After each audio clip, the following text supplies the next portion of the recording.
Hello guys, welcome back to my feed channel. This video, I want to share about any tutorial about Awaken Witch. I'm sorry, Polly. Hello, welcome to my trash channel. Today we're gonna be doing an Awakening Witch PvE guide. Today we're gonna be doing an Awakening Witch PvP guide in 2025. Let's get started. Alright, let's start with mobility. So we have 4 mobility skills. We have the teleport, the advanced teleport, the elementalization, and magical evasion. So the magical evasion is not spammable. If you spam it, you will lose the iframe on the second one, and this is a gap. Avoid using it more than once in a row. Awakening Witch does not have the split teleport, so you're gonna have to decide whether to only teleport once or teleport twice. You are not able to use the second teleport once you use the first teleport. For elementalization, it is a shorter range backwards teleport, and it turns into a super armor at the end. So if you're not careful, you can get grabbed out of this. Okay, so now let's talk about the pre-buffs. So the most important pre-buff that you want for your Awakening Witch is the Q block. The Q block is a front guard that gives you 30 damage reduction for 10 seconds. Now this is a very important buff to have, especially when you're going to be diving a huge ball of enemies. The 30 DR comes in clutch and it really helps your survivability. So the next, it's your SRMB. The SRMB is an 18% critical hit rate. 18% crit hit rate is really useful when you're trying to maximize the damage that you do to the enemy before you dip out. So this is really good if you're about to engage the enemy or you're about to dive a ball. You just pre-pop it and then you go into that, throw your super armor rotation, and then you just dip out. So the next, we're going to be talking about speed spell. Speed spell is important because it gives you your 20% movement and casting speed. You want to have your speed spell up before you engage the enemy for an even better casting speed upon entry. You can also use your speed spell to pop your magical shield rather. You can use your speed spell to quickly access your magical shield from awakening state. You don't have to C-swap to your pre-awakening, so you can just go speed spell and then hit Q quickly, and you go straight back to awakening right after that. You also want to make sure that you pop an E-buff before you go in. Your E-buff, the Psyche of Adspera, it is a casting speed, critical hit rate, AP, accuracy, evasion, DR. You want to pop this before you enter the battle because it gives you a lot of extra stats to work with. E-buff is also good for team fights because you give your defensive stats to your allies. And of course, you're gonna want to pop your Z-buff as well if you want to go for pure damage. I would also consider using the 100% BSR from time to time, especially if the enemy does not have grabbers in their side. Or if it's a 1v1 and you're not fighting a grab class, you can just use your 100% Fissure Wave. It becomes a super armor instead of a front guard. It becomes a long casting super armor, so it's fairly good for trading, super armor trading, and it does wound the enemy. Let's move on to your common catches. So for the most common catch of Awakening Witch, this is the TP into a Shift F. So that's like a shift space for the teleport into a Shift F Voltaic. Now that is a 360 bound and stiff. Now you won't be hitting the stiff if your pet isn't out. TLDR, you need to have your pet out every single time. Your next CC would be Fissure or Yoke.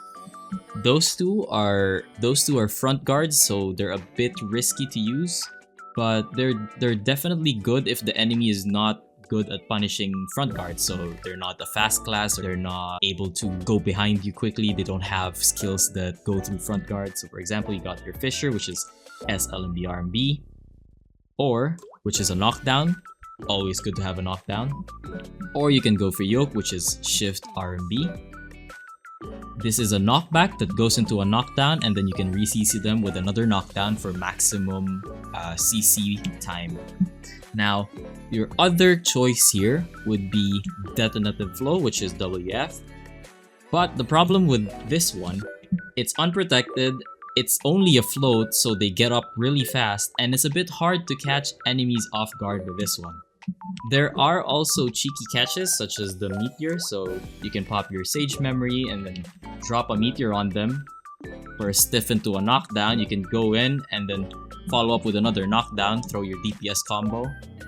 but it's a bit harder since you have to wait for the Sage Memory to even be available. If you do have your core Thunderstorm, you can use that as an additional catch. It is a stun, so it's a pretty decent long duration CC if that's what you're into. Okay, let's now talk about the important hotkeys. Now, I would recommend that you have your speed spell in your hotkeys because you can quickly cast Magical Shield from Awakening. Your Sage Memory, this is handy for quick casting PA. If you have Sage Memory and then you hit Shift Q, your PA will cast. Next, I recommend having your healing spells, your Healing Aura, your Healing Lighthouse. Your Healing Aura at your Awakening is a quick, cheeky heal. So, for example, your health is reduced.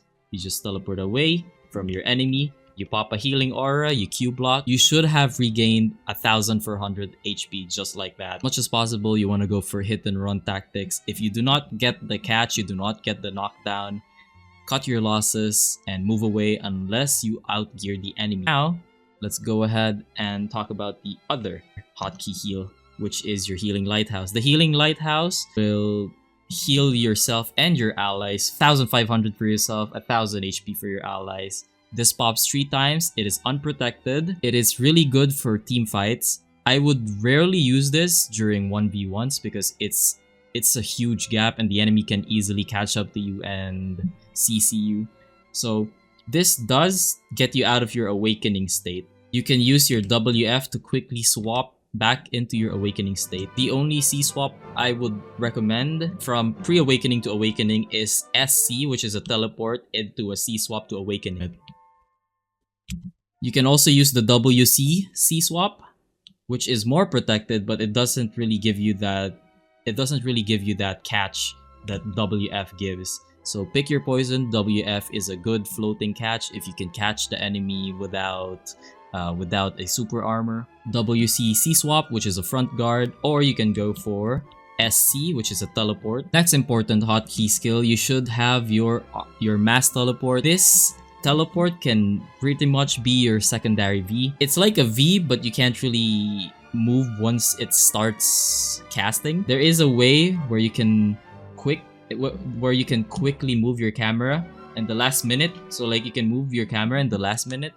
You can cast the animation here and then you can move your camera to another direction. That is a good way of getting your enemy to leave you alone or lose track of you. But it is a pretty good panic button. Keep it here. That's pretty much it for the important hotkey skills. Now let's talk about Rabams. So for the skill enhancement, you can go for Sage Light, which is a quick emergency heal. Or you can go for Sage Thunder, which is a quick stun. But it is unprotected, so I would rather just go for the quick heal. This is really helpful when you get out-traded and you need to quickly regain your HP for another dive. The Swift Earthquake is what I would recommend since it's super armor, it's protected, and it's a quick swap to your pre-awakening state if you ever need it. You can then follow that up with a teleport swap, get back into awakening. You're 100% protected while doing that, and I would recommend using that if you run out of super armors and you still need to keep trading since you do not have your mobilities on cooldown yet. The next is your preference. You could go for Lightning Arrows. It's a long range spell, or Mana Arrows, which is a front guard. I don't use either of these. Go for whichever you prefer. After that, let's talk about the basic combo, the basic dive combo. So you're going to be using the basic dive combos for pretty much any group fight. The idea is you go in, you deal damage, try to get those catches, which is a great CC bot. So if you want to help your teammates just score some kills, you can just teleport into the enemy. So for the dive combo, you can go for shift space, teleport for as long of a distance as you need, and then you go shift F, Voltake into a shift Q. So you teleport in, shift F into a shift Q, into an SF Thunderstorm, and then you can back off for a bit. You can throw a barrage, and then you can safely exit out. Try to make sure that if you are gonna throw a barrage of lightning, there is no one behind you, because barrage of lightning or WRMB, This is a super armor that turns into a front guard. So if there is someone behind you, you're gonna get caught. You're gonna get CC'd and you're most definitely gonna die. So let's try that again. You go shift space, hold space, shift F, shift Q, into an SF, into elementalization, magical evasion, you can linger the super armor and teleport out. That is your basic dive combo. Now, if you want to make the enemy stay on the ground for longer, for example, you catch a lot of enemies and there are no enemies behind you, you can go for a Fissure Wave knockdown, or you can go for a yoke knockdown. Either way, both options are great. I would just go for the Fissure Wave because it's easy to cancel out of. You don't have to commit. So you can go for the teleport. For example, there are no enemies. You can go for a Fissure Wave to extend the time they're on the ground. Throw a barrage. Maybe you get the down smash. Dip out. No muss, no fuss. You're out of the frying pan just like that. Now let's talk about combos. Awakening Witch doesn't have a set combo. There is more of a priority for your combos. So, for example, as soon as you catch someone, so your catches are gonna be, of course, you get Shift F, which is Voltake, you get your WF, which is Detonative Flow, right? And then you can also catch with Fissure, you can catch with a Yoke. Either way, as soon as you catch someone, you're always gonna want to have one knockdown skill. So your knockdown skills are Fissure Wave, which is SLMB RMB, or Yoke of Ordeal, Shift, RMB, Hold. Always reserve one of those two skills. What I like to do when engaging, so what I like to do is fish for CCs with a Voltake or a Detonative Flow. So for example, you catch someone with Detonative, you can throw a Toxic Flood. Now the Toxic Flood, this gives the enemy a minus magic DP debuff of 20, I believe, 20, and then it's a poison damage. So this is generally good to pop. You can either pop it from afar before engaging, so you can pop E, and then you go in, you engage. If you catch, you can DPS, and then throw some damage, and then dip out, just like that. Or you can also just incorporate it to your combo. So for example, as soon as you're inside, you get the catch. For example, you get the catch, throw your Toxic Flood, do your secondary knockdown, and then you dip out. Now your down smashes are limited. You only have your Shift Q and then your WRMB. So you only have Thorns of Denial, and Barrage of Lightning for down smash. You want to save those for down smash, but Barrage is also a pretty good way to finish off opponents if they're running away or they're already low. So you can also do WRMB to catch them while they're running away. I would not recommend that you use your WRMB as a long range poke because you can get better mileage out of it by just using it as a down smash or as an execution. So for your priority, you want to be using your minor catches, Thunderstorm, SF, WS Detonative, and your Shift F Voltake. Those are your minor priority catches. So these catches are not knockdown. Now the Thunderstorm only works if you have Core Thunderstorm. So you can choose to use Core Thunderstorm if you want to catch with that, or Voltake as well. You always want to reserve your knockdowns for a re-CC. There are chances where you get a Yoke catch, which is a knockback, and then you have time, you get time to DPS, and then you follow up with a Fissure Wave, and then you get even more time to DPS, and then if you get the down smash, you can try to get another down smash, but that's very hard. It's a really low chance to down smash. This class is not good for down smashing. So I would just recommend you cut your losses as soon as you throw damage and the enemy is not dead. Reposition. Always look at your movement skills. Make sure you have an escape.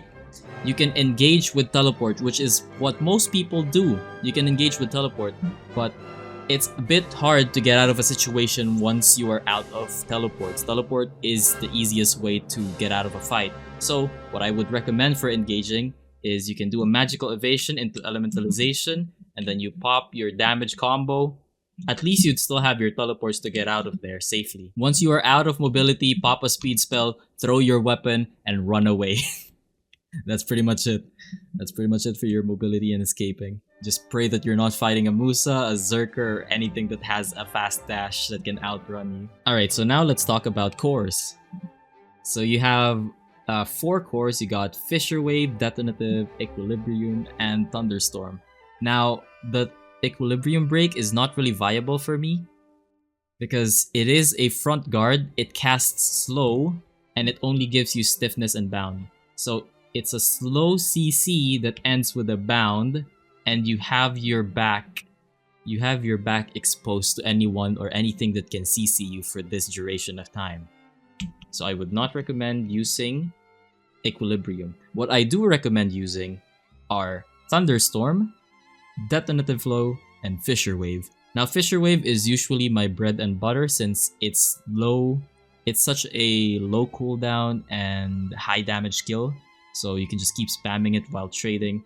Now Detonative is also good if you're fighting classes that have gaps but they are long range. For example, you have a Megu or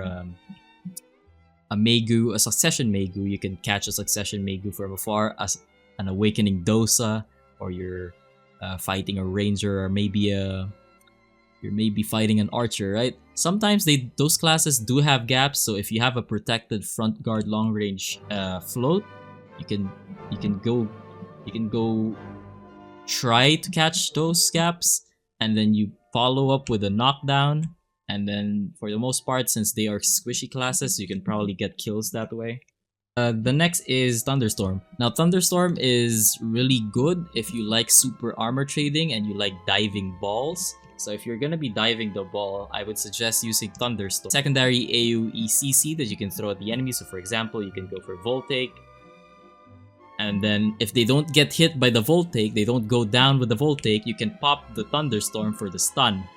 Now this gives you even more chances of CCing the enemy, so your teammates can hopefully get some kills. For the add-ons, these are the add-ons I would be personally running. I believe that the Witch is mostly a freestyle class, and whichever suits you for your use case should be used for this. These add-ons are what I prefer to use for the class, and you are free to use your own. Some people use Bleed. I personally like gambling with my down smash on Barrage. You can even add down smash to your Thorns. SA trading with Awakening Witch is not that good. It is a hit and run situation. But the thing with Awakening Witch, if you outgear the enemy, you can just gear check them. Provided they don't have a grab, you can gear check them by holding your SA Linger before popping the next one. So you can do Shift F into a Linger, into a Shift Q, into a Linger, into an SF, into a Linger. You can Magical Evade, and it lingers a bit. As you can see, you have a lot of lingers. So by the time you finish that rotation, you're gonna have another Voltake ready to pop. Alright, so for summons, I would suggest using Gore, so you have a chance of not getting hit by the enemy's skills, especially if they're ranged, because the skills will be auto-targeted to Gore instead of you. So that's why I would recommend using Gore. The buffs that you get from having your summons out are the same for either summon, so at the end of the day, I believe that Gore is the better choice when it comes to PvP. Fight me. Alright, now let's talk about some tips and tricks for Awakening Witch. So we already talked about earlier, you can use your speed spell to quickly cast your magical shield from Awakening. You can use your Sage Memory to quickly cast PA from Awakening. So you go Sage Memory into PA. But the problem with that is you will end up with your main hand stance. So you're gonna want to swap back into your Awakening state afterwards. You can back evade to quick cast. You can see you have your magical evasion to the left, to the right, forwards, and backwards. Now, for the left side and right side evasions, they usually are not cancelable. As you can see, you cannot cancel your animation. You cannot cancel into anything. It's difficult to do anything while dodging left to right. So I wouldn't recommend dodging left to right if you're using your magical evasion. Instead, I suggest you dodge backwards. If you dodge backwards, you can cancel your abilities midway and quick cast. So for example, you can do backwards magical evasion into a fissure wave. So for example, you can see that you can quickly cancel it, you can quickly cancel the animation. So these three are cancelable. You get the fissure wave, the thunderstorm, and your lightning blast. You can use it on some situations. For example, you want to go behind the enemy and quickly cast a catch. So if you do this and you cast fissure, the enemy has more time to react. But if you go backwards magical evasion into a fissure, it casts faster and the enemy has less time to react. So it's like elementalization into a fissure, but it's faster. So I would always recommend if you're gonna be doing magical evasion, so you can just cancel it and then quick cast whatever spell that you want. It's a really good way. It's a really good way of moving around while still casting spells and kiting the enemy. If you pop Voltaic and Thorns together, the animation for Thorns becomes way faster than how it would be if you just casted it by itself. So we can compare it right now. I casted Voltaic and Thorns, and now I'm just gonna cast Thorns. So if you just cast Thorns, it's gonna be a lot slower. Alright, so next is your Toxic Flood. So Toxic Flood takes a small amount of time to cast. So if you hit E, there is a cast animation before it pops your Flood. Now that small gap while casting can get you caught by the enemy CC. So what can you do about that? Well, you can just move around and press E. It cancels the casting animation. So for example, the enemy ball is right there and you're trying to debuff them preemptively. They're gonna be moving towards you any second now. So you just start moving around and you pop your E and then go straight to protection or go straight to attacking the enemy.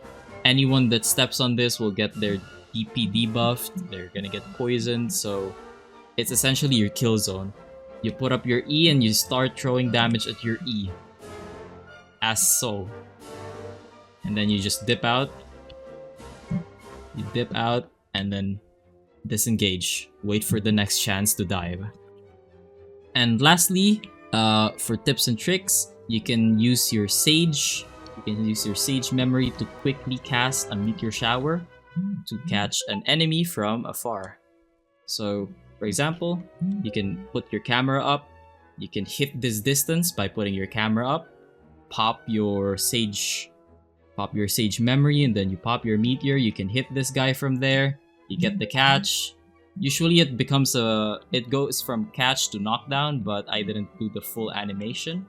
But it is a pretty good cheeky knockdown from afar, and if the enemy does not expect it, as most people will just assume that Awakening Witch is a mid-range caster. Yes, you are a mid-range caster, unless you pull out the Meteor. The Meteor is your longest range CC, but it needs the Sage memory to even be viable. If you cast your Meteor without Sage memory, you're gonna have a lot of problems. You have a huge casting time delay, so you can get hit by anything around you, get CC'd, get grabbed. So as you can see, we go straight in and re-knock down the enemy. Tried to go for the down smash there. And then if you get the down smash, you do get a reset combo. And then you back off. So that's pretty much it for basic tips and tricks on Awakening Witch.